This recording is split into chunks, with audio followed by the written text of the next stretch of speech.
യേശുവെ പോലെ, യേശുവെന്ന നാമത്തെ പോലെ രക്ഷിപ്പാൻ കഴിവുള്ളൊരു നാമം ഈ ലോകത്തിലില്ല.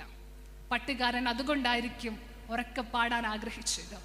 ശ്രീ യേശു നാമം, അതിശയ നാമം, ഏഴയനിക്കിമ്പ നാമം, പാപപരിഹാരാർത്ഥം പാതകരെ തേടി പാരിടത്തിൽ വന്ന നാമം, എല്ലാ നാമത്തിനും മേലായ നാമം, എല്ലാ മുഴങ്കാലും മടങ്ങുന്ന നാമം, ഭൂതബാധിതർക്കും നാനാവ്യാധിക്കാർക്കും മോചനം കൊടുക്കുന്ന നാമം. ഈ നാമം നാവിലുണ്ടോ? ഈ നാമം നിന്നെ എന്തോ ചെയ്യും? രക്ഷിക്കും. ഈ നാമം എന്തോ ചെയ്യും? രക്ഷിക്കും. ഈ ലോകത്തിലെ ആരുടെ നാമം വിളിച്ചാലും രക്ഷപ്പെട്ടില്ലെങ്കിലും യേശുവെന്ന നാമം വിളിച്ചാൽ എന്ത് ചെയ്യും? രക്ഷപ്പെടും. യേശു നടന്നു നീങ്ങുമ്പോൾ ഒരു കുരുടൻ എങ്ങനെ നിലവിളിച്ചു? യേശുവേ, ദാവീദ് പുത്ര, എന്നോട് കരുണ തോന്നണമേ. 2024 നമ്മളിൽ നിന്ന് ഈ ഒരു നാമം ഉയരുമെങ്കിൽ നിന്റെ കണ്ണുനീര് തുടയ്ക്കാൻ ഈ നാമത്തിന് കഴിയുമെന്ന് വിശ്വസിക്കുക. നിന്റെ കുരുടനെ മാറ്റാൻ ഈ നാമത്തിന് കഴിയുമെന്ന് വിശ്വസിക്കുക. എന്നെ കേൾക്കുന്ന ഈ പുതിയ തലമുറയോട്, എന്നെ കേൾക്കുന്ന യുവജനങ്ങളോട് എനിക്ക് പങ്കുവെക്കാൻ ഇത് മാത്രമേ ഉള്ളൂ.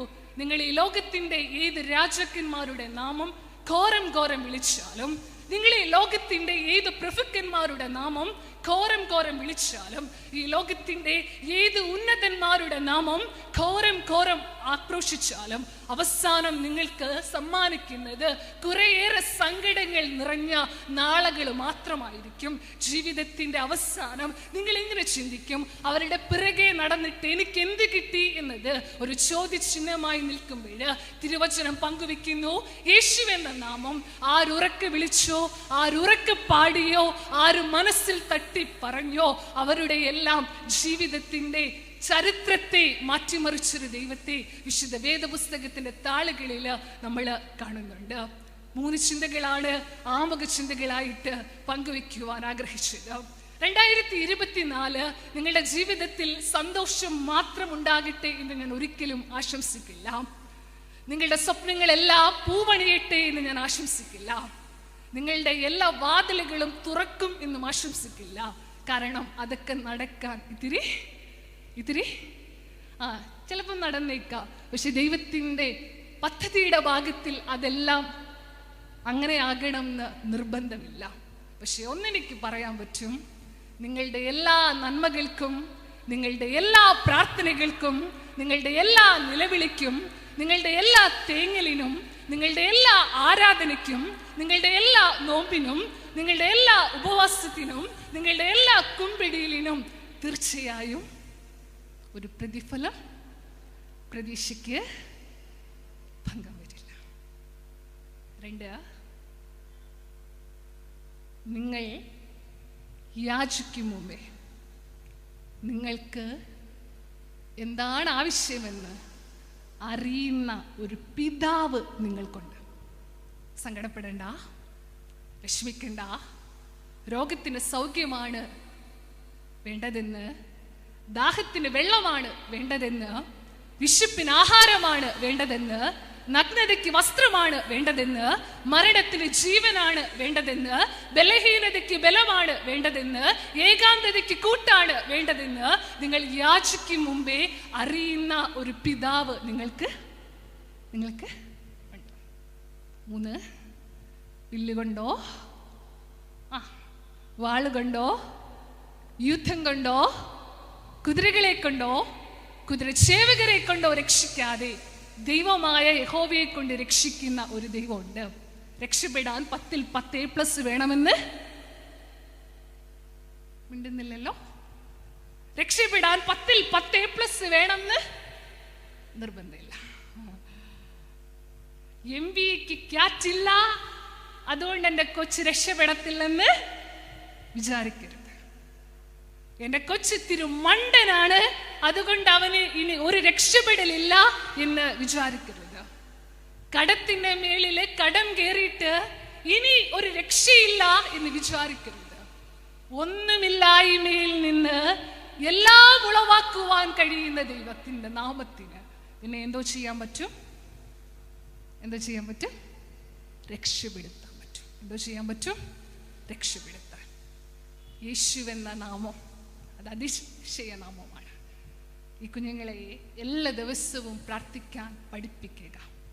യേശുവേ, എനിക്കറിയില്ല ഈ ലോകത്തിൽ രക്ഷപ്പെടാൻ പറ്റുമോ, പക്ഷെ തിരുവചനം ഓർമ്മിപ്പിക്കുന്നു, കർത്താവിൻ്റെ നാമത്തെ വിളിച്ചപേക്ഷിക്കുന്ന ഏവനും രക്ഷ പ്രാപിക്കും. ഈ കുഞ്ഞുങ്ങളെ ആരുടെ നാമം വിളിച്ചപേക്ഷിക്കാൻ പഠിപ്പിക്കുക? യേശുവിൻ്റെ നാമം.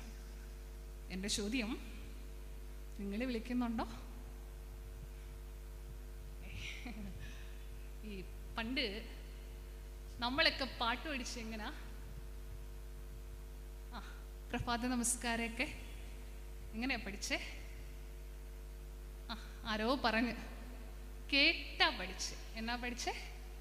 നമ്മളല്ലാതെ 10 വട്ടം പേപ്പർ എഴുതിയാണോ പഠിച്ചേ? അല്ല.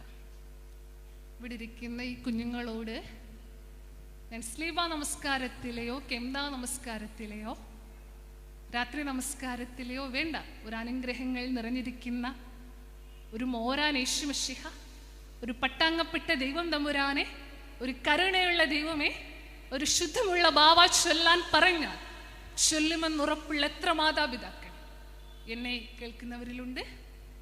എൻ്റെ മോളെ, ഇപ്പം ലേറ്റസ്റ്റ് ആയിട്ട് ഇറങ്ങിയ സിനിമാ പാട്ട് നീയൊന്ന് പറഞ്ഞു നോക്കേ. ഇപ്പം ലേറ്റസ്റ്റ് ആയിട്ട് ഇറങ്ങിയ സിനിമയിലെ ഡയലോഗ് ഒന്ന് പറഞ്ഞു നോക്കേ. ഇപ്പോഴത്തെ 2020 ആരാ ജയിച്ചെന്ന് പറഞ്ഞു നോക്കേ. 2023 ഡിസംബറിൽ ഏതൊക്കെ സിനിമ റിലീസ് ചെയ്തതെന്ന് പറഞ്ഞു നോക്കേ. കാർട്ടൂണിലെ പോകോയെ നിനക്കറിയില്ല, പക്ഷേ എൻ്റെ കൊച്ചിന്, നിങ്ങളെന്നാ മിണ്ടത്തെ, എൻ്റെ കൊച്ചിന് അറിയാം. ഈ പോകോ രക്ഷിക്കത്തില്ല.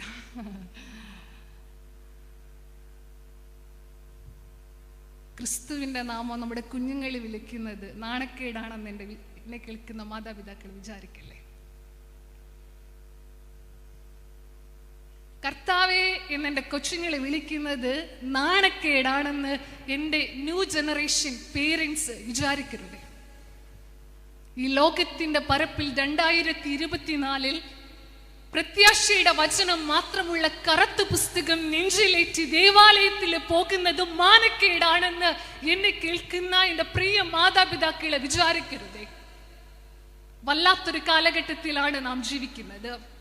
ഉടുക്കാൻ എല്ലാം ഉണ്ടായിരുന്നിട്ടും, കഴിക്കാൻ ആവോളം ഉണ്ടായിരുന്നിട്ടും, ജീവിക്കാൻ, വീട്ടുകളിൽ പാർക്കാൻ ഒരു കുഞ്ഞിന് പോലും ഇല്ലാത്തൊരു ഗതികെട്ട കാലത്തിലാണ് നമ്മൾ ജീവിക്കുന്നത്. എവിടെയോ നാവിൽ നിന്ന് ക്രിസ്തു എന്ന പേര് മാറിപ്പോയി. എവിടെയോ നാവിൽ നിന്ന് യേശുവേ എന്ന പേര് മാറിപ്പോയി. അതുകൊണ്ട് 2024 ഈ പരിശുദ്ധ ദേവാലയത്തിൽ പരിശുദ്ധ മദ്ബഹായ്ക്ക് മുമ്പിലിരുന്ന് ക്രിസ്തു ഓർമ്മിപ്പിക്കാൻ ആഗ്രഹിക്കുന്നു. കർത്താവിൻ്റെ നാമം വിളിച്ചപേക്ഷിക്കുന്നവൻ രക്ഷപ്പെടും. വില്ലോ, വാളോ, കുതിരയോ, കുതിരച്ചേവകരോ നിന്നെ രക്ഷപ്പെടുത്തിയില്ല എങ്കിലും ക്രിസ്തു എന്ന നാമം നിന്നെ രക്ഷപ്പെടുത്തും. ബർത്തിലാമായി പറയും, ഇരുട്ടു മാത്രം എൻ്റെ സ്വപ്നങ്ങളിൽ ഉണ്ടായിരുന്ന ഒരു കാലത്തില്ല ഞാൻ പ്രകാശത്തിൻ്റെ മകനായി മാറ്റപ്പെടാൻ ഇടയായത്. ആരുടെ നാമം വിളിച്ചുകൊണ്ടാണ്? ക്രിസ്തുവിൻ്റെ നാമം. ഈ കുഞ്ഞുങ്ങളെ പഠിപ്പിക്കുക. ആരെ വിളിക്കുക? യേശുവിനെ. ചെറുതായിട്ടല്ല, ഉറക്കെ വിളിക്കുക. ഒരു ദിവസം രാവിലെ സ്കൂളിൽ പോകുന്നതിന് മുമ്പ് ഒരു 3 വട്ടം ആരെ വിളിച്ചാൽ മതി? യേശു. കിടക്കാൻ പോകുന്നതിന് ഒരു 3 വട്ടം മുമ്പ് ആരെ വിളിച്ചാൽ മതി? നന്നാവും, രക്ഷപ്പെടും. അങ്ങനെ രക്ഷപ്പെട്ടു എന്ന വലിയ സാക്ഷ്യം കേൾക്കുവാൻ ദൈവം ഏവരെയും സഹായിക്കട്ടെ എന്ന് ആശംസിച്ചുകൊണ്ട് ഒരല്പനേരത്തെ ചിന്തിക്കായിട്ട് ദൈവത്തിൻ്റെ ഏറ്റവും വലിയ കൃപയിൽ ആശ്രയിച്ചുകൊണ്ട് എടുക്കുവാൻ ആഗ്രഹിക്കുന്ന വേദഭാഗം വിശുദ്ധ യോഹന്നാൻ എഴുതിയ സുവിശേഷം 20-ാം അധ്യായം അതിൻ്റെ 27-ാമത്തെ വാക്യമാണ്. വിശുദ്ധ യോഹന്നാൻ എഴുതിയ സുവിശേഷം 20-ാം അധ്യായം അതിൻ്റെ 27-ാം വാക്യം. പിന്നെ തോമസിനോട്, നിന്റെ വിരൽ ഇങ്ങോട്ട് നീട്ടി എൻ്റെ കൈകളെ കാണിക്കുക. ഈ രാത്രിയുടെ ചിന്ത ഇതു മാത്രമാണ്. പിന്നെ തോമസിനോട്, നിന്റെ വിരൽ ഇങ്ങോട്ട് നീട്ടി എൻ്റെ കൈകളെ കാണിക്കുക. സാഹചര്യം, സന്ദർഭം ഒക്കെ എല്ലാവർക്കും സുപരിചിതമാണ്.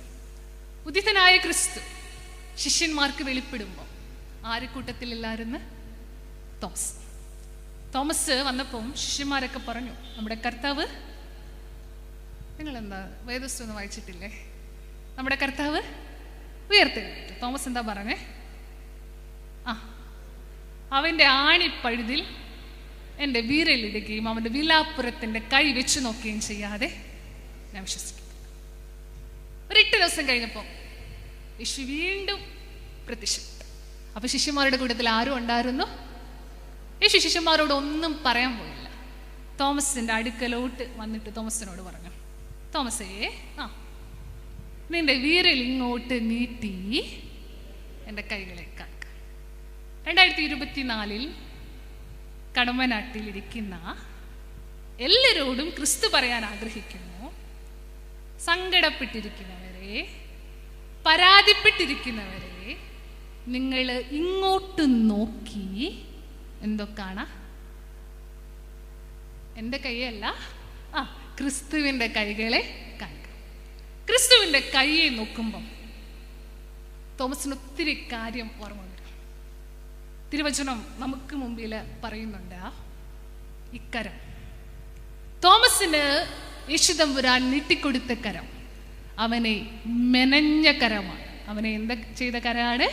അവനെ മെനഞ്ഞ കരമാണ്. നമ്മൾ പാട്ടിൽ പാടുന്നുണ്ട്, തിരുക്കരത്താൽ വഹിച്ചു എന്നെ തിരുഹിതം പോൽ നടത്തണമേ, കുശവൻ കയ്യിൽ കളിമണ്ണു ഞാൻ അനുദിനം നീ. യിരെമ്യാ പ്രവാചകന്റെ പുസ്തകം 18-ാം അധ്യായത്തിൽ പ്രവാചകനോട് പിതാവായ ദൈവം പറയുന്നു, നീ ഒരു കുശവന്റെ വീട്ടിൽ ചെന്ന് നോക്കണം. അവിടെ ചെല്ലുമ്പോൾ ഒരു കുശവൻ കളിമണ്ണ് കൊണ്ട് തനിക്ക് ഇഷ്ടമുള്ള പാത്രങ്ങളെ മെനയുന്നു. പകുതി വഴി വെച്ച് പാത്രം ഉടഞ്ഞു പോകുന്നു. കുശവൻ ഇഷ്ടമുള്ളതുപോലെ കുശവൻ അത് പണിയുന്നു. പിതാവായ ദൈവം യിരെമ്യാവിനോട് പറയുന്നു, കുശവന്റെ കയ്യിൽ കളിമണ്ണ് എങ്ങനെ ഇരിക്കുന്നുവോ അതുപോലെയാണ് എൻ്റെ കയ്യിൽ ആരിരിക്കുന്നത്? നിങ്ങളിരിക്കുന്നത്. തോമസിനോട് പിതാവായ ദൈവം പറയുന്നു, തോമസേ, നിന്റെ വിരൽ ഇങ്ങോട്ട് നോക്കി എൻ്റെ കൈകളെ കാണുക എന്ന് പറയുമ്പോൾ ഈ കൈ അവനോട് സംവദിക്കുന്നു, തോമസേ, ഇത് നിന്നെ മെനഞ്ഞ കരമാണ്.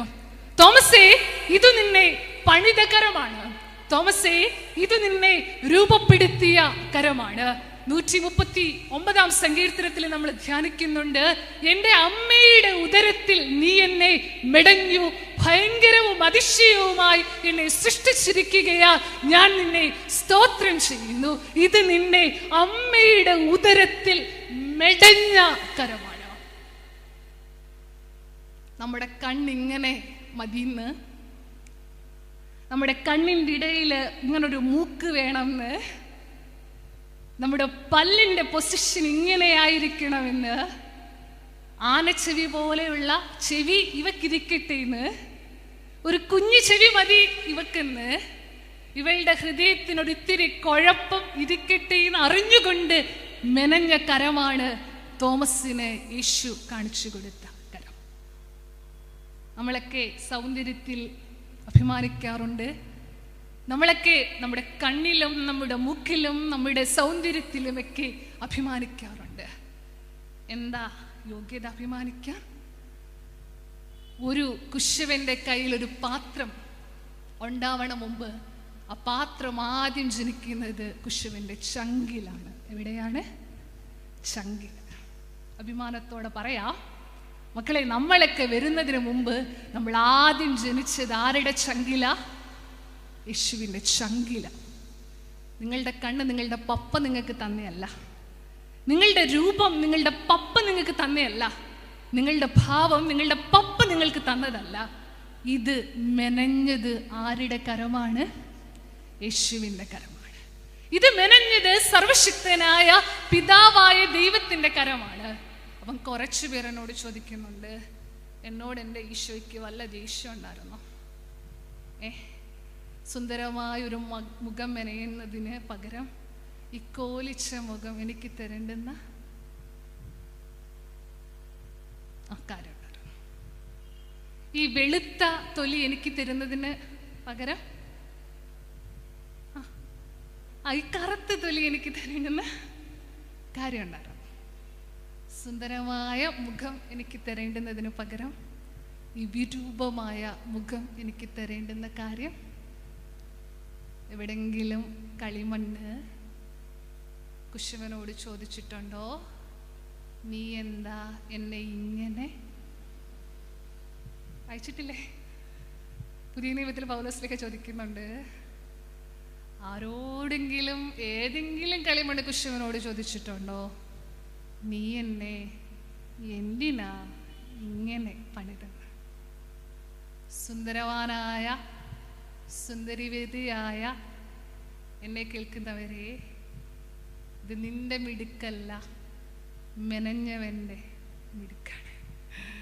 ഇത് നിന്റെ കഴിവല്ല, മെനഞ്ഞവൻ്റെ കഴിവാണ്. തോമസിന് ഈ കരം കാണിച്ചപ്പം തോമസിനറിയാം, മത്സ്യങ്ങളുടെ മാത്രം കൂട്ടായിരിക്കേണ്ടുന്ന തോമസ് കടലിനോട് മാത്രം മല്ലിട്ട് ജീവിതം കഴിക്കേണ്ടി വരുന്ന തോമസിനെ മനുഷ്യരെ പിടിക്കുന്നവനാക്കാൻ 12 പേരിൽ ഒരുവനായ മനഞ്ഞ കരമാണ് ഇപ്പൊ ആരുടെ മുമ്പിൽ നീട്ടിയിരിക്കുന്നത്? യേശുവിൻ്റെ മുമ്പിൽ. തിരിച്ചറിയണം, നമ്മൾ നമ്മുടെ രൂപത്തെ നോക്കി പറയണം, എനിക്കറിയാം ഇറ്റ്സ് സോ ഡിഫിക്കൾട്ട്. വേദനകളെ നോക്കി, ബലഹീനതകളോടെ ജനിച്ചൊരു ശരീരത്തെ നോക്കി ഒരിക്കലും നന്ദി പറയാൻ പറ്റില്ല. എനിക്ക് ഓർമ്മയുണ്ട്, 2014 ശ്രീചിത്ര ഹോസ്പിറ്റലിൽ നിന്ന് ഒരു കുഞ്ഞ് ജനിച്ചിട്ട് ഏതാനും മണിക്കൂറുകൾ മാത്രമേ ആയുള്ളൂ. അപ്പോഴാണ് ഞാൻ അറിയുന്നേ, ആ കുഞ്ഞിനെ പെട്ടെന്ന് ഓപ്പറേഷൻ തിയേറ്ററിലേക്ക് കയറ്റിയപ്പോൾ അവിടെ ഇരുന്ന ഒരു ചേച്ചി എന്നോട് പറഞ്ഞു, മോളെ, ഇടതുവശത്തിരിക്കേണ്ടുന്ന ഹൃദയം ആ കുഞ്ഞിൻ്റെ വലതുവശത്ത്. മെനഞ്ഞവൻ അറിയത്തില്ലായിരുന്നോ? ആ സമയത്ത് യേശു ചോറിനാൻ പോയിരുന്നോ തോന്നുന്നുണ്ടോ? ഇല്ല. മെനഞ്ഞവൻ അറിയാമായിരുന്നു ഇടതിരിക്കേണ്ടുന്ന സ്ഥലത്ത് എവിടെ തന്നെ ഇരിക്കുന്നതെന്ന്, വലത്താണ്. പിന്നെ എന്തേ ചോദിക്കാൻ പറ്റില്ല. അതാരുടെ ഇഷ്ട? മെനഞ്ഞവൻ്റെ ഇഷ്ടം.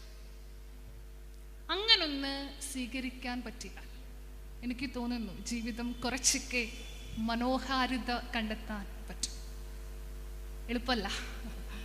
എന്താ ഇങ്ങനെ ഇരിക്കുന്നതെന്ന് ചോദിക്കുമ്പം പറയാൻ പഠിക്കാം.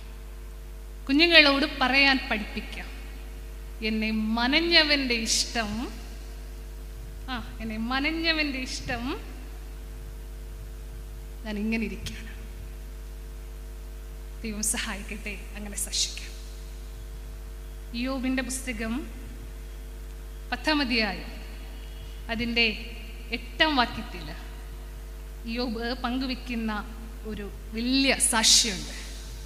നിന്റെ കൈ എന്നെ ഉരുവാക്കി എന്നെ മുഴുവനും ചമച്ചു, എന്നിട്ടും നീ എന്നെ നശിപ്പിച്ചു കളയുന്നു. യോബ് എന്താ പറയുന്നേ? നിന്റെ കൈ എന്നെ ഉരുവാക്കി എന്നെ മുഴുവനും ചമച്ചു. എൻ്റെ അമ്മയുടെ ഉദരത്തിൽ എന്നെ ഉരുവാക്കിയത് നിന്റെ കൈയാണ്, എന്നെ ചമച്ചത് നിന്റെ കൈയാണ്. പക്ഷേ നീ എന്നെ എന്തോ ചെയ്യുന്നു? നശിപ്പിച്ച് കളയുന്നു. എന്നിട്ട് നീ എന്നെ കളിമണ്ണ് കൊണ്ടെന്ന പോലെ മനഞ്ഞു എന്നോർക്കണമേ. നീ എന്നെ വീണ്ടും പൊടിയാക്കി കളയുമോ? നീ എന്നെ പാല് പോലെ പകർന്ന് തൈർ പോലെ ഉറ കൂടുമാറാക്കിയല്ലോ. ത്വക്കും മാംസവും നീ എന്നെ ധരിപ്പിച്ചു, അസ്ഥിയും ഞരമ്പും കൊണ്ട് നീ എന്നെ മടഞ്ഞിരിക്കുന്നു. ജീവനും കൃപയും നീ എനിക്ക് നൽകി, നിന്റെ കടാശം എൻ്റെ ശ്വാസത്തെ പാലിക്കുന്നു. ഇക്കരം നമ്മളോട് പങ്കുവെക്കുന്നു, ഇത് നിന്നെ മനയുന്ന കരം മാത്രമല്ല, ഇത് നിന്നെ ചിലപ്പോഴൊക്കെ എന്ത് ചെയ്യുന്ന കരവുമാണ്? തകർക്കുന്ന കരവുമാണ്. എന്ത് ചെയ്യുന്ന കരവുമാണ് അല്ലേ? ഒരു കുഴപ്പമില്ലാതെ പോയിക്കൊണ്ടിരുന്നപ്പോഴാ പ്രതീക്ഷിക്കാതെ എന്താ വരുന്നേ? ഒരു ആക്സിഡന്റ് വരുന്നേ. ഒരു കുഴപ്പമില്ലാതെ പോയിക്കൊണ്ടിരുന്നപ്പോഴാ കൊച്ചിന് എന്താണെന്നറിയുന്നേ? അസുഖാണെന്നറിയുന്നേ. ഒരു കുഴപ്പമില്ലാതെ പോയിക്കൊണ്ടിരുന്നപ്പോഴാ കോവിഡ് എന്ന മഹാമാരി വന്ന് ബിസിനസ്സിന്റെ ശൃംഖലയെ വല്ലാതെ തകർത്ത് കളയുന്നേ. ഇത് നിന്നെ പണിയുന്ന കരം മാത്രമല്ല, ചില സമയത്ത് നിന്നെ തകരാൻ അനുവദിക്കുന്ന കരത്തിന്റെ മുൻപിലാണ് നീ ആയിരിക്കുന്നത്. പക്ഷേ തകർക്കുമ്പം ഈ കരം നിന്നോട് പങ്കുവെക്കുന്നുണ്ട്, നിന്നെ പുതുക്കി പണിയാനും ഈ കരം എന്താണ്? മതിയായതാണ്. കോൺവെന്റിലേക്ക് ഇറങ്ങുമ്പം സിസ്റ്റർ തെരേസ വിചാരിച്ചത്, സിസ്റ്റർ തെരേസ ഒരു കന്യാസ്ത്രീയായിട്ട് ജീവിക്കാനാണ് ആഗ്രഹിക്കുന്നത്, ദൈവം ആഗ്രഹിക്കുന്നത്. പക്ഷേ തെരേസയുടെ ജീവിതത്തില് തെരേസ അഭിമുഖീകരിക്കേണ്ടി വന്ന സങ്കടങ്ങള് മദർ തെരേസ എന്ന വിധത്തിലേക്ക് ആരെ പുതുക്കി പണിതു? സിസ്റ്റർ തെരേസയെ. കാസർഗോഡ് പോലുള്ള സ്ഥലങ്ങളില് ഒത്തിരി പേരുടെ ഉന്നമനത്തിന് വേണ്ടി പരിശ്രമിക്കുന്ന ഒരു ദയാഭായിയെ നിങ്ങൾക്കറിയാമെന്നാണ് ഞാൻ വിചാരിക്കുന്നത്. ദയാഭായി പറയും, എന്നെ നമ്മളോടും ഇക്കരം സംവദിക്കാൻ ആഗ്രഹിക്കുന്നു. എനിക്ക് ഷേപ്പില്ലെന്ന്, എനിക്ക് കളറില്ലെന്ന്, എനിക്ക് ആരോഗ്യമില്ലെന്ന് സങ്കടപ്പെടുന്നവരോടും ഇതൊക്കെ ഉണ്ട് എന്ന് അഹങ്കരിക്കുന്നവരോടും ഈ കരം സംവദിക്കുന്നു. ഇത് നിന്നെ പണിത കരമാണ്, ഇത് നിനക്ക് ഷേപ്പ് തന്ന കരമാണ്, നിന്റെ തമ്പ് ഇംപ്രഷനെ നിനക്ക് മാത്രമായിട്ട് എഴുതി തന്ന കരമാണ്. വീണ്ടും ഓർമ്മിപ്പിക്കുന്നു, ഈ കരം നിന്നെ പണിതെങ്കിലും ചിലയിടങ്ങളിൽ നീ എന്ന പാത്രം ചിലപ്പോഴൊക്കെ തകരാൻ സാധ്യതയുണ്ട്, നീ എന്ന പാത്രം ചിലപ്പോഴൊക്കെ ഉടയാൻ സാധ്യതയുണ്ട്, നീ എന്ന പാത്രം ചിലപ്പോഴൊക്കെ ഹോളി വീഴാൻ സാധ്യതയുണ്ട്, നീ എന്ന പാത്രത്തിന്റെ ചില ഭാഗങ്ങളൊക്കെ അടർന്നു വീഴാൻ ഇടയുണ്ട്. വിഷമിക്കേണ്ട കാര്യമില്ല. നിന്റെ ജീവിതത്തിന്റെ ചില ഭാഗങ്ങൾ അടർന്നു വീണാലും, നിന്റെ ജീവിതത്തിലെ ചോർച്ചയുണ്ടായാലും, നിന്റെ ജീവിതത്തിന്റെ പാത്രത്തിന്റെ രൂപഭംഗി നഷ്ടപ്പെട്ടാലും നിന്നെ പുതുക്കി പണിയാൻ ആർക്ക് പറ്റും? ഈ കരത്തിന് പറ്റും. ആദ്യ ചിന്ത അവസാനിപ്പിക്കട്ടെ. ഈ കരം തോമസിനോട് സംവദിച്ചു, ഇത് നിന്നെ എന്ത് ചെയ്ത കരാണ്? മെനഞ്ഞ കരമാണ്. ഇത് നിന്നെ പണിത കരമാണ്. ഇത് നിന്നെ രൂപപ്പെടുത്തിയ കരമാണ്. വേദപുസ്തകത്തിൽ എസക്കായി പറയും, സമ്പത്താണ് എല്ലാം എന്ന് വിചാരിച്ച ഇടത്ത് നിന്ന് സമ്പത്തല്ല, സമാധാനമാണ് എല്ലാം എന്ന് വിചാരിച്ച ഇടത്തേക്ക് എന്നെ പുതുക്കിയ കരമാണ് യേശുവിൻ്റെ കരം. ശൗലിനോട് ചോദിച്ചാൽ ശൗല് പറയും, യഹൂദ പ്രമാണമാണ് എല്ലാം എന്ന് വിചാരിച്ച ഇടത്തു നിന്ന്, ഈ ലോകത്തിലെ ഏറ്റവും വലിയ പണ്ഡിതനാണ് എല്ലാം എന്ന് വിചാരിച്ചിരുന്ന ഇടത്തു നിന്ന്, ക്രിസ്തു എന്ന നാമനിമിത്തം സകലെന്നും ചപ്പെന്നും ചവറെന്നും എന്നുവാൻ എന്നെ പുതുക്കി പൗലോസാക്കിയ കരമാണ് എൻ്റെ യേശുവിൻ്റെ കരം. എന്നെ കേൾക്കുന്ന കുറച്ചു പേർക്കെങ്കിലും പറയാൻ പറ്റും, മദ്യമാണ് എല്ലാം എന്ന് വിചാരിച്ച ഇടത്ത് നിന്ന്, മയക്കുമരുന്നാണ് എല്ലാം എന്ന് വിചാരിച്ച ഇടത്ത് നിന്ന്, ലോകമോഹങ്ങളും ലോകസുഖങ്ങളുമാണ് എല്ലാം എന്ന് വിചാരിച്ച ഇടത്ത് നിന്ന്, ഒരു ഹോസ്പിറ്റൽ കിടക്കയില്, ഒരു ICU റൂമില്, ഒരു ഓപ്പറേഷൻ തിയേറ്ററില്, ഒരു അപകടത്തിന്റെ മുനമ്പില്, ഒരു രോഗത്തിന്റെ അവസ്ഥയില് എന്നെ പുതുക്കി പണിത കരത്തിന്റെ മുൻപിലാണ് ഞാൻ ആയിരിക്കുന്നത്. കേൾക്കുന്നവർ ഓർക്കണം, 2024 ഈ കരം നമ്മളോട് സംവദിക്കുന്നു, ഇത് നിന്നെ മെനഞ്ഞ കരമാണ്. മെനഞ്ഞ കരം നിന്നോട് സംവദിക്കുന്നു, നീ എന്ന പാത്രം ഉടഞ്ഞു പോയാലും സങ്കടപ്പെടേണ്ട, ഈ കരം നിന്നെ പുതുക്കി പണിയാൻ മതിയായതാണ്. വീണ്ടും നമുക്ക് ധ്യാനിക്കാൻ പറ്റുന്നുണ്ട്, ഇത് നിന്നെ വഴി നടത്തുന്ന കരമാണ്. ഇത് നിന്നെ എന്നാ ചെയ്യുന്ന കരവാ? വഴി നടത്തുന്ന കരം. മോശയോട് ചോദിച്ചാൽ, ഇസ്രയേൽ മക്കളോട് ചോദിച്ചാൽ അവര് നമുക്ക് പങ്കുവെച്ചു തരും. വാഗ്ദത്ത നാടായ കനാനിലേക്ക് വഴി നടത്തിയ കരമാണ് ആരുടെ കരം? സർവശക്തന്റെ കരം. പകൽ പറക്കുന്ന അസ്ത്രത്തിൽ നിന്ന്, ഇരുട്ടിൽ സഞ്ചരിക്കുന്ന വചനത്തിൽ നിന്ന്, ഉച്ചയിൽ ഊതുന്ന കാറ്റിൽ നിന്ന് അവരെ സംരക്ഷിച്ച കരമാണ് ക്രിസ്തുവിന്റെ കരം. അവർക്ക് വിശന്നപ്പം സ്വർഗത്തിൽ നിന്ന് മന്ന പൊഴിച്ച്, അവർക്ക് ദാഹിച്ചപ്പം പാറയിൽ നിന്ന് വെള്ളം പുറപ്പെടുവിച്ച്, അവർക്ക് മാംസം വേണമെന്ന് ആഗ്രഹം പറഞ്ഞപ്പം വലിയ കാടുകളെ സ്വർഗത്തിൽ നിന്ന് അയച്ച് അവരെ വഴി നടത്തിയ കരമാണ് ആരുടെ കരം? സർവശക്തന്റെ കരം. നമ്മളെല്ലാം വഴിയറിയാതെ നിന്ന ഇടങ്ങളുണ്ട്. എങ്ങോട്ട് പോകണമെന്നറിയാതെ ഇരുട്ടിൽ തപ്പിത്തടഞ്ഞ ഇന്നലകളുണ്ട്. ആ ഇന്നലകളിൽ നമ്മളെ വഴി നടത്തിയ ഒരു കരത്തെ നിങ്ങൾക്ക് ഓർമ്മയില്ലേ? ദാവീദിനോട് ചോദിച്ചാൽ ദാവീദ് പറയും, ആട്ടിടയ കൂട്ടത്തിൽ നിന്ന് അല്ലെങ്കിൽ ഗോശാലയിൽ നിന്ന് കൊട്ടാരത്തിലേക്ക് എന്നെ വഴി നടത്തിയ ഒരു ദൈവമുണ്ട്. യോസഫിനോട് ചോദിച്ചാൽ യോസഫ് പറയും, പൊട്ടക്കിണറ്റിൽ നിന്ന്, അടിമ ചന്തയിൽ നിന്ന്, കാരാഗ്രഹത്തിൽ നിന്ന് മിസ്രയീമിന്റെ ഭരണാധികാരിയിലേക്ക് എന്നെ വഴി നടത്തിയ ഒരു ദൈവമുണ്ട്. നിങ്ങളോട് ചോദിച്ചാൽ നിങ്ങൾ എന്നാ പറയും? നരച്ച തലകളോട് ചോദിക്കാം. കിടന്നുറങ്ങാൻ ഒരു കൂര ഇല്ലാതിരുന്നിടത്ത് നിന്ന്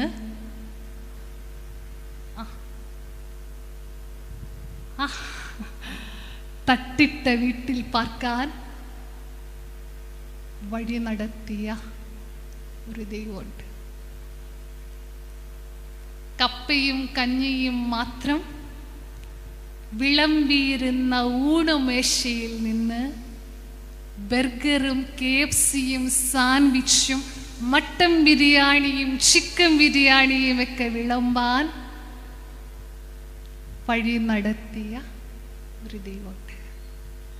ഒരു സ്കൂട്ടറിൽ യാത്ര ചെയ്യാൻ കൊതിച്ച ഇടത്ത് നിന്ന് BMW വാങ്ങാനും അതിൽ കയറാനും വഴി നടത്തിയ ദൈവമുണ്ട്. 2024 എന്നെ കേൾക്കുമ്പം നിങ്ങൾക്ക് ഈ കരത്തെ ധ്യാനിക്കാൻ പറ്റുന്നുണ്ടോ? ഒരു സാരി മാത്രം ഉണ്ടായിരുന്ന ഇന്നലെയിൽ നിന്ന് 15,000-ൻ്റെയും 25,000-ൻ്റെയും 50,000-ൻ്റെയും 1,00,000-ൻ്റെയും ഒക്കെ സാരി എടുക്കാൻ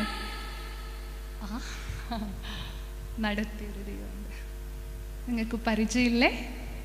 എൻ്റെ മുന്നിലിരിക്കുന്ന എൻ്റെ കൊച്ചുങ്ങൾക്ക് ചിലപ്പം പരിചയം കാണത്തില്ല, എൻ്റെ കൊച്ചുങ്ങളുടെ അപ്പന്മാർക്കും ചിലപ്പം പരിചയം കാണത്തില്ല. പക്ഷെ വല്യപ്പന്മാർക്കും വല്യമ്മച്ചിമാർക്കും നല്ല പരിചയമുള്ള കരത്തെ നിങ്ങൾ ഈ മക്കൾക്ക് കാണിച്ചു കൊടുത്തിട്ടുണ്ടോ?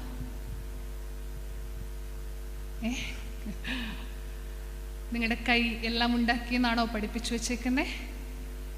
നിങ്ങളുടെ അധ്വാനം ഇതൊക്കെയും സമ്പാദിച്ചു കൂട്ടി എന്നാണോ നിങ്ങൾ പഠിപ്പിച്ചു വെച്ചേക്കുന്നേ?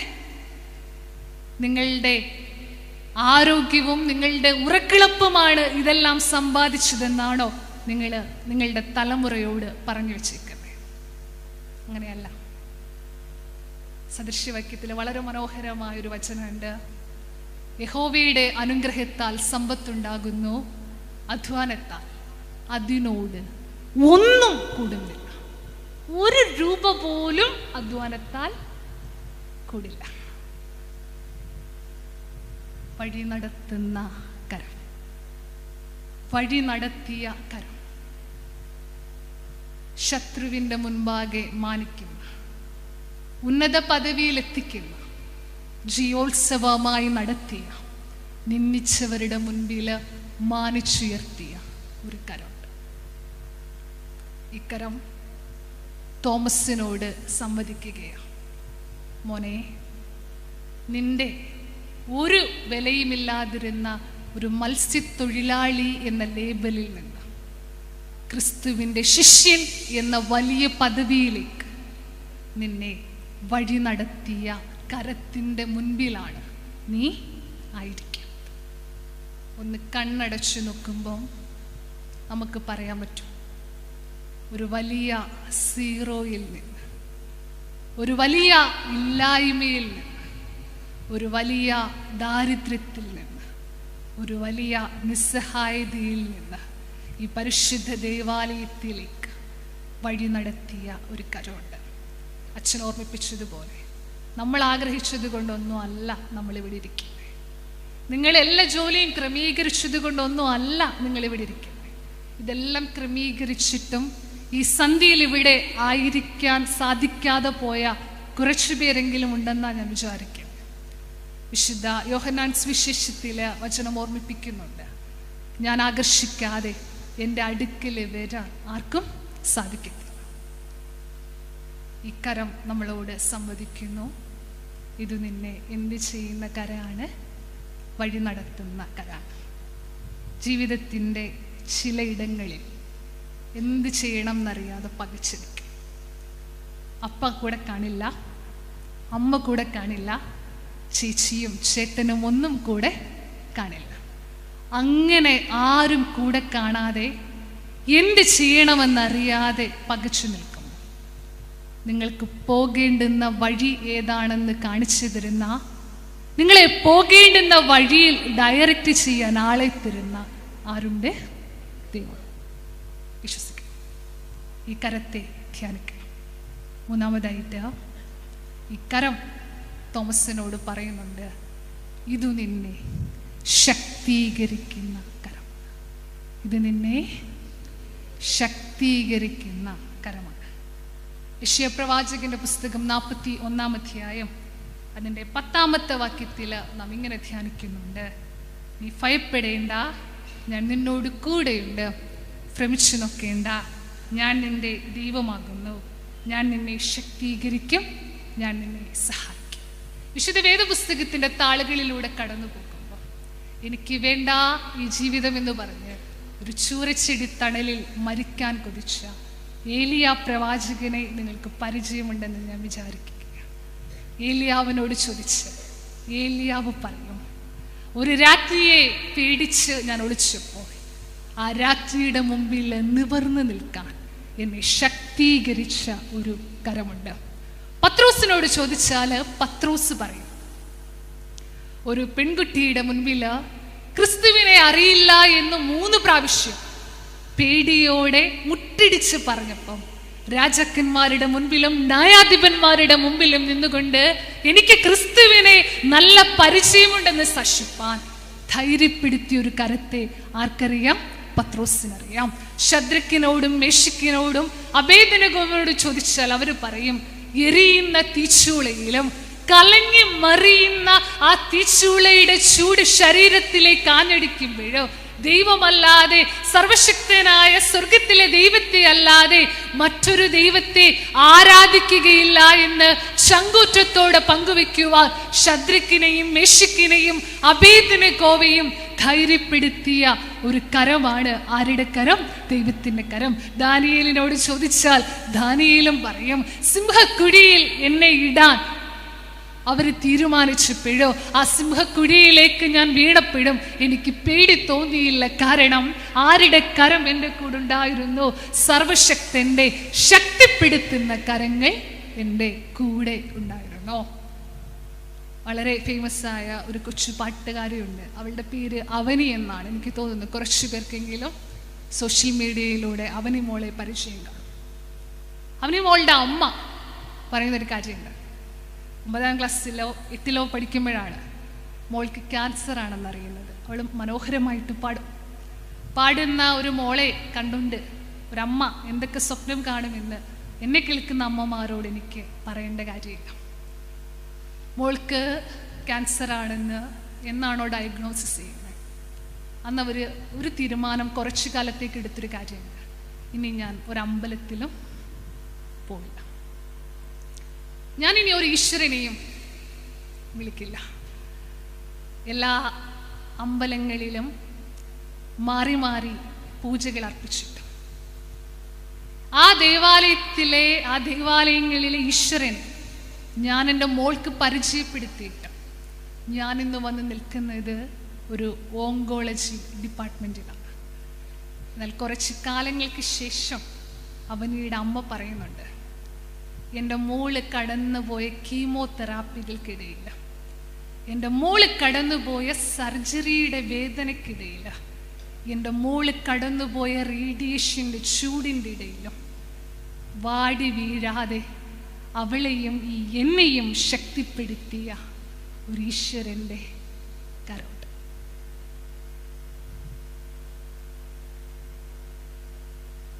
ഒരു കരമുണ്ട്. അവസാനം വരെ ജ്വലിക്കണമെന്ന് ഒരു കാലം മുറിച്ചു മാറ്റിയിട്ടും ഈ ലോകത്തോട് പറഞ്ഞ നന്ദു മഹാദേവയെ കുറച്ചു പേർക്കറിയാമെന്നാണ് ഞാൻ വിചാരിക്കുന്നത്. നന്ദു മഹാദേവ മരിച്ചപ്പോൾ ഞാൻ ഒത്തിരി തവണ ചിന്തിച്ചിട്ടുണ്ട്. ആ ഫാമിലിയെ ഫോളോ ചെയ്യുന്ന ഒരാളെന്ന നിലയിൽ ഞാൻ ഒത്തിരി തവണ നന്ദുവിനെ കുറിച്ചല്ല, നന്ദുവിൻ്റെ അമ്മയെക്കുറിച്ചോർത്ത് വ്യാകുലപ്പെട്ടിട്ടുണ്ട്. നന്ദുവിൻ്റെ എല്ലാ വേദനകളുടെ നിമിഷത്തിലും നന്ദുവിൻ്റെ അമ്മ ലേഖ ചേച്ചി നന്ദുവിൻ്റെ കൂടെ ഉണ്ടായിരുന്നു. ശരണ്യയുടെ അമ്മ പറഞ്ഞ പോലെ ശരണ്യയുടെ യൂറിൻ വീഴാത്തൊരു ബെഡിലും ശരണ്യയുടെ പഴുപ്പി വീഴാത്തൊരു ബെഡില ഇല്ലാത്തൊരു കാലം എനിക്ക് ചിന്തിക്കാൻ പോലും വയ്യ. കാരണം കുറേ വർഷങ്ങളായിട്ട് ഇത്ര നനവുകളുള്ള ബെഡില ശരണ്യയുടെ അമ്മയും നന്ദുവിൻ്റെ അമ്മയൊക്കെ കിടന്നുറങ്ങിയത്. നന്ദു മരിച്ച് ഒരു മാസമായും തോന്നുന്നത്. ലേഖ ചേച്ചി ഫേസ്ബുക്കിൽ എഴുതാൻ തുടങ്ങി. എവിടെയെങ്കിലും ഞാൻ വിചാരിച്ചു, ഇന്നും ഞാൻ എഴുത്തുകൾ വായിക്കുന്ന ഒരാളാണ്, എവിടെയെങ്കിലും ലേഖ ചേച്ചി പറയും ഈശ്വരൻ എന്നൊരു ശക്തിയില്ല. പക്ഷേ ലേഖ ചേച്ചി എപ്പോഴും പറയുന്നത് ഈശ്വരനോട് പ്രാർത്ഥിക്കണമെന്ന്. ലേഖ ചേച്ചിക്ക് പറയാനുണ്ട്, പെറ്റ് വളർത്തിയ കുഞ്ഞിനെ നടക്കാൻ ശീലിപ്പിച്ച കാല്, നടക്കാൻ ശീലിപ്പിച്ച അമ്മയുടെ മുമ്പിൽ വെച്ച് മുറിച്ചു മാറ്റി, കൈ പിടിക്കാൻ പഠിപ്പിച്ച കൈകൾ ആ അമ്മയുടെ മുൻപിൽ സൂചികളാൽ നിറഞ്ഞു നിന്നപ്പോ ഏതൊരമ്മയും പോലെ ഒരിക്കലും ICU റൂമോ ഹോസ്പിറ്റലുകളോ ഒന്നും എൻ്റെ കുഞ്ഞ് കയറേണ്ടി വരരുതേ എന്ന് ആഗ്രഹിച്ച ഇടത്ത് ജീവിതത്തിൽ ഒരു 4-5 വർഷക്കാലം ഉറങ്ങിയതൊരു ഹോസ്പിറ്റൽ ബെഡിലായിരുന്നപ്പോ വീഴാതെ, താഴാതെ, തകരാതെ, തളർന്നു പോകാതെ, മരിക്കണമെന്ന് ചിന്തിച്ചുകൊണ്ടൊരു വിഷക്കുപ്പി എടുക്കാതെ, തൂങ്ങണമെന്ന് വിചാരിച്ചുകൊണ്ടൊരു കയറ് തൂക്കാതെ കരുതിയ ശക്തീകരിച്ച കരമുണ്ട്. എന്നെ കേൾക്കുന്നവർക്കില്ലേ പറയാൻ? ഇല്ലേ? എത്രയെടുത്ത് പേടിച്ചതാ, എത്രയെടുത്ത് വിറച്ചതാ, എത്രയെടുത്ത് ജീവിതം ഇനി ഇല്ലെന്ന് വിചാരിച്ചതാ.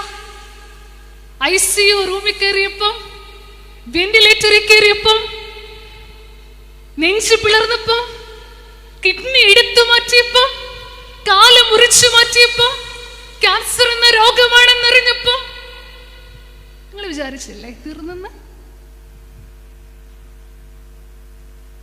വിചാരിച്ചില്ലേ? ഒരു നിമിഷം വിചാരിച്ചെങ്കിലും അടുത്ത നിമിഷം ബലപ്പെടുത്തിയൊരു കരം ഉണ്ട്.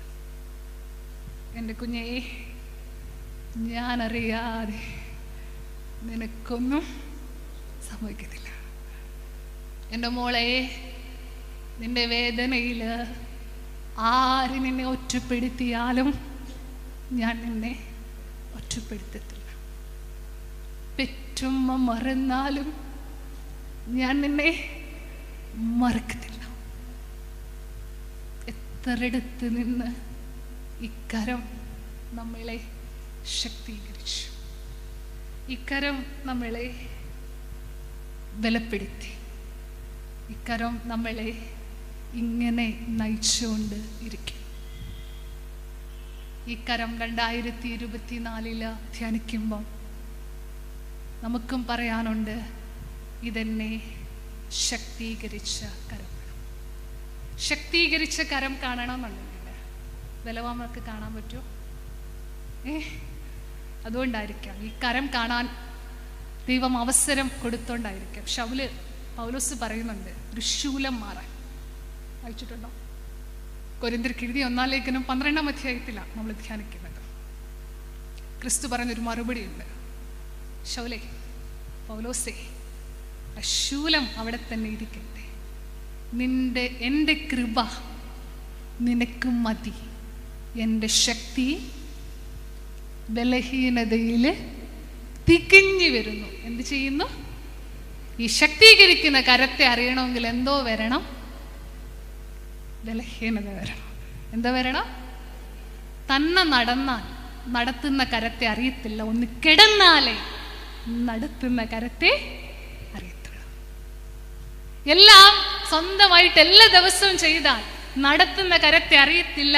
ഒരു ദിവസം സ്വന്തം കാര്യം പോലും ചെയ്യാൻ പറ്റാതെ കിടക്കുമ്പോഴേ എന്താ ചെയ്യാൻ പറ്റുള്ളൂ? ശക്തീകരിക്കുന്ന കരത്തെ അറിയാൻ പറ്റുള്ളൂ. ശക്തീകരിക്കുന്ന കരം. ഞാൻ വിചാരിക്കുന്നു നിങ്ങളെല്ലാവരും ബലവാന്മാരാണെന്ന് ഞാൻ വിശ്വസിക്കുന്നില്ല.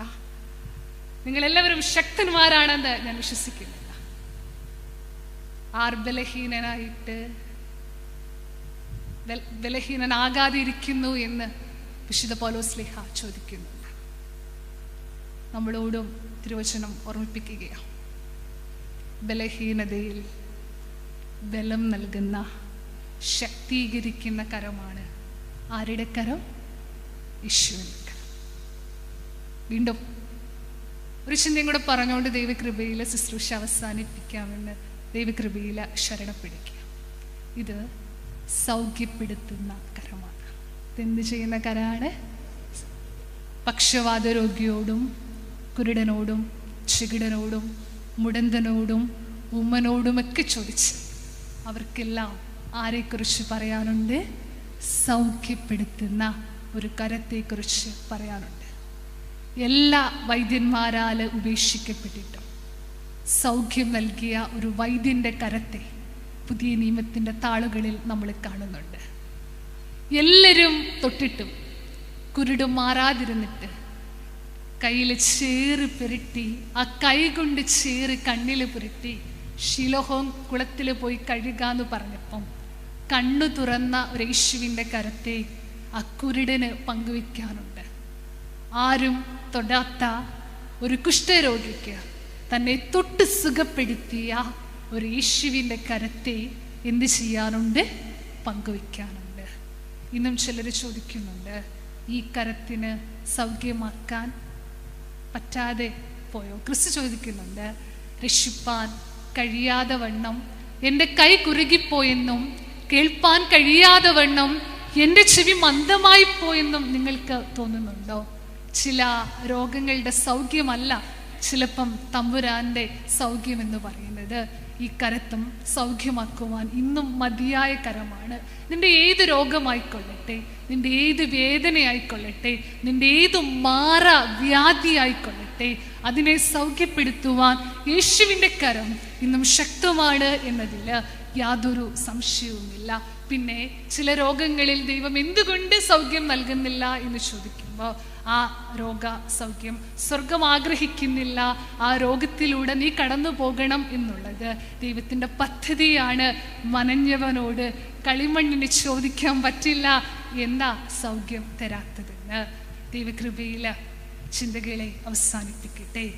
വിശുദ്ധ യോഹന്നാന്റെ സുവിശേഷം 20-ാം അധ്യായം അതിൻ്റെ 27-ാമത്തെ വാക്യമായിരുന്നു നമ്മുടെ ധ്യാന വിഷയം.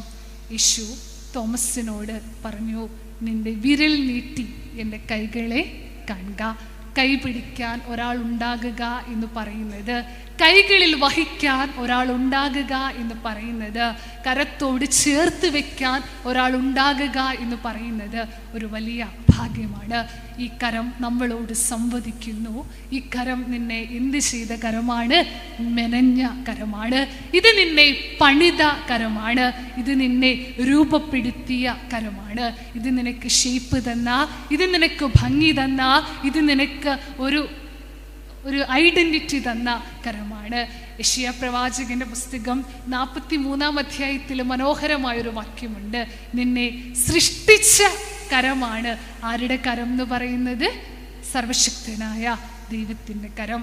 തിരുവചനം ഓർമ്മിപ്പിച്ചു, നിന്നെ പണിതെന്ന് വിചാരിച്ച് നീ ഒരിക്കലും തകരില്ല എന്ന്. നിന്നെ പണിതതിന് അർത്ഥമില്ല.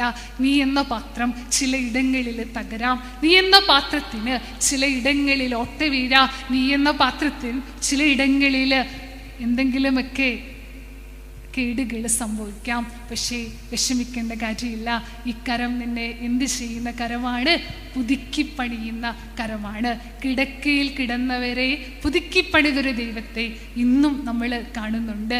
അസ്തമിച്ചു എന്ന് വിചാരിച്ച ഇടത്ത് നിന്ന് വീൽ ചെയറിലാണെങ്കിലും ഇരുന്ന് യാത്ര ചെയ്തുകൊണ്ട് അനേക വീൽ ചെയറിലുള്ളവർക്ക് പ്രകാശം നൽകുന്ന അനേകർ ഇന്നും ഈ ലോകത്തിൻ്റെ പരപ്പിലുണ്ട്. അപ്രതീക്ഷിതമായ ഒരു ആക്സിഡന്റ് മൂലം ഒരു കിടക്കയിൽ ജീവിതം കഴിക്കേണ്ടി വന്നു എന്ന ഇടത്ത് നിന്ന് ഇച്ഛാശക്തി കൊണ്ട് ദൈവഭക്തി കൊണ്ട് എഴുന്നേറ്റ് അനേകർക്ക് ആശ്വാസമാകുന്ന വിധത്തിൽ പുതുക്കി പണിയുന്ന ദൈവത്തെ നമ്മൾ ഇന്നും കാണുന്നുണ്ട്. 2, ഇത് നിന്നെ എന്ത് ചെയ്യുന്ന കരമാണ്? വഴി നടത്തുന്ന കരമാണ്. ചിലയിടങ്ങളിൽ പലയിടങ്ങളിൽ ഇന്നും നാളെയും ഇന്നലകളിലുമൊക്കെ നമ്മൾ എന്ത് ചെയ്യാറുണ്ട്? ദിശ അറിയാതെ ഇങ്ങനെ സ്തംഭിച്ച് നിൽക്കാറുണ്ട്.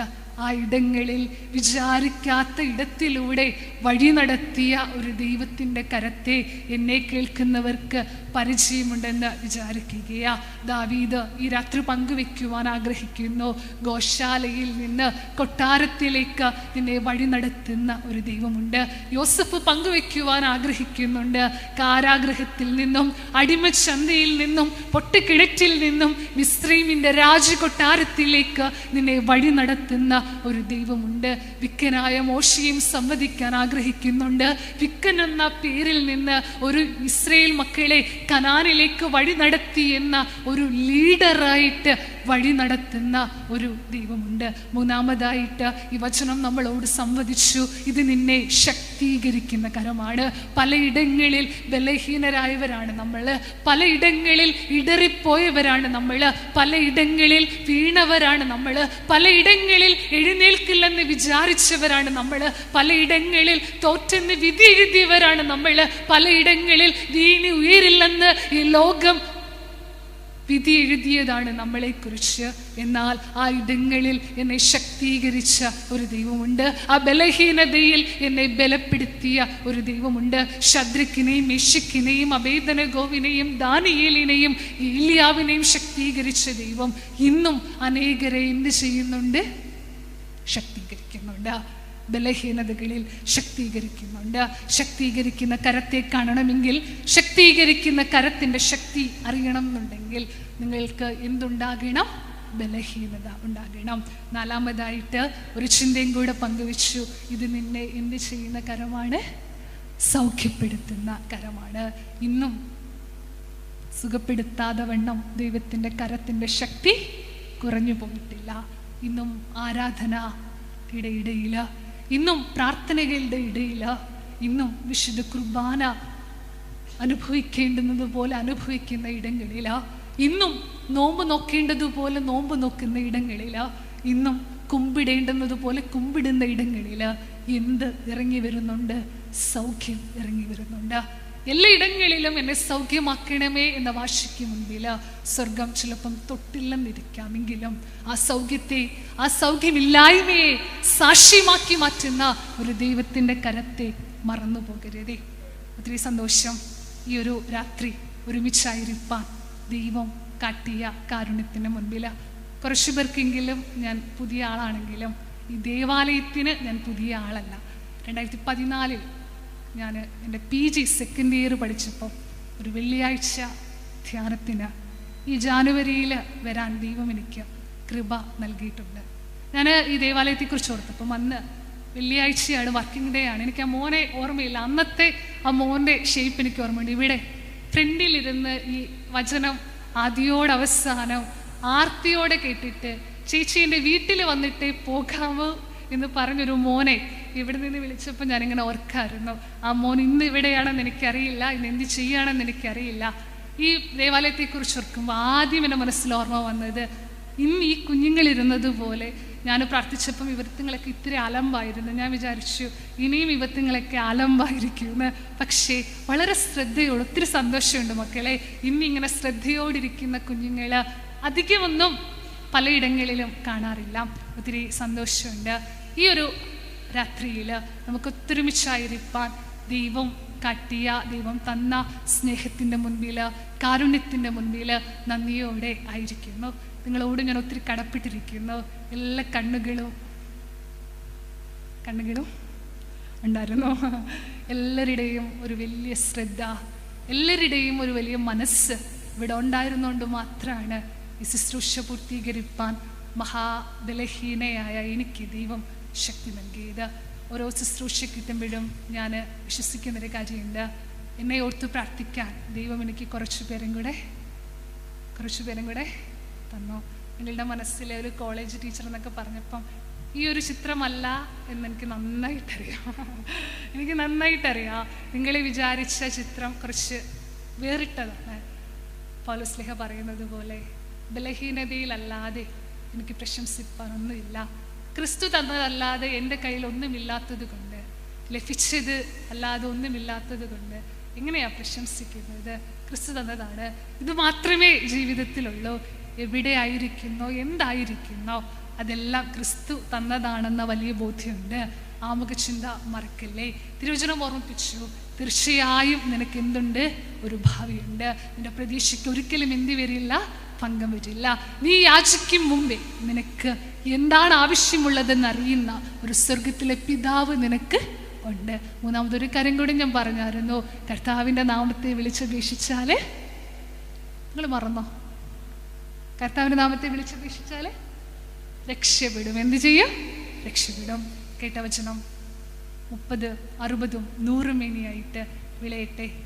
ഈ ലോകത്തിൻ്റെ പരപ്പിൽ ക്രിസ്തുവിൻ്റെ കരം ധ്യാനിക്കാൻ സഹായിക്കട്ടെ. സങ്കടങ്ങളിൽ ഈ കരം നിന്നെ ആശ്വസിപ്പിക്കട്ടെ. നിന്നെ കൈപിടിച്ച് നടത്തുന്ന സ്നേഹം, നിന്നെ കരങ്ങളിൽ വഹിക്കുന്ന സ്നേഹം, നിന്റെ കാൽക്കല്ലിനോട് തട്ടാതെ വണ്ണം നിന്നെ വഹിക്കുന്ന സ്നേഹം, ഒരമ്മ ചാഞ്ചക്ക് മാറ്റുന്നത് പോലെ നിന്നെ ആട്ടുന്ന കരത്തിൻ്റെ ചൂട് ഈ ലോകത്തിൻ്റെ പരപ്പിൽ വേദനകളിൽ ധ്യാനിക്കാൻ നിങ്ങൾക്ക് സഹായിക്കട്ടെ. ഇന്നലകളിൽ നടത്തിയ ദൈവം ഇന്നിൻ്റെയും നാളെയുടെയും വേദനകളിൽ നടത്തുവാൻ മതിയായവനാണെന്ന് ആ കരം ധ്യാനിച്ച് ആശ്വാസം കണ്ടെത്താൻ ദൈവം സഹായിക്കട്ടെ. ദിശയറിയാതെ ഉഴലുമ്പോൾ, വഴിയറിയാതെ പകച്ചു നിൽക്കുമ്പോൾ വഴി നടത്തുന്ന കരം കാണാൻ ദൈവത്തിൻ്റെ പരിശുദ്ധാത്മാവ് നിങ്ങളേവരെയും സഹായിക്കട്ടെ.